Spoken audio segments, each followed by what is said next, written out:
Mahirap kalaban ng mga gadgets ngayon para sa atensyon ng mga bata. Marami pa nga, nasa bahay na lang at hawak ang cellphone buong maghapon. Alam ko maraming relate dito. And don't get me wrong, hindi masama ang paggamit ng new technologies nowadays. Ang masama lang ay ang sobrang paggamit nito. Sabi nga nila, lahat ng sobra ay nakakasama. Sa video na to ay share ko sa inyo ang ilang paraan na ginagawa ko para mabawasan ang paggamit ng gadgets ng mga bata. At the same time, matuto sila dumiskarte sa buhay. Saturday ngayon, special day ito para sa mga anak ko dahil ito ang araw na kung saan ay wala silang ibang gagawin kundi ang maglaro sa labas ng bahay at matutong dumiskarte para sa kanilang sarili. Maaga pa lang ay nagpupunta na kami sa fish pond. Paborito nilang gawin maliban sa magpakain ng isda ay ang mamingwit. Pero bago nila ito magawa, kailangan nila maghanap ng pwede pampain. Madalas nga nilang hinahanap ay umang. Hermit crab ang tawag nito sa Ingles. Marami nito sa tabing dagat. Pagkakuha nila, kailangan nila ito pupukin para makuha ang laman. At yun ang gagawing pain. Pansamantalang nakakalimutan ng mga batang gadgets sa ganitong mga activities. Lalo na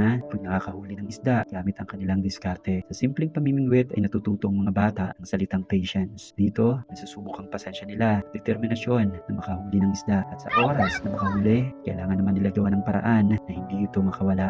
Hinapunan, bago umuwi ng bahay ay dadaan muna kami dito sa paliguan. Malapit lang to sa bahay at libre lang, kaya hindi kailangan gumastos ng pera. Dito, na-appreciate nila ang ganda ng kalikasan. At the same time, nag-enjoy sila. Kahit papano, nalalaman nila na kahit walang gadgets ay pwede tayo sumaya.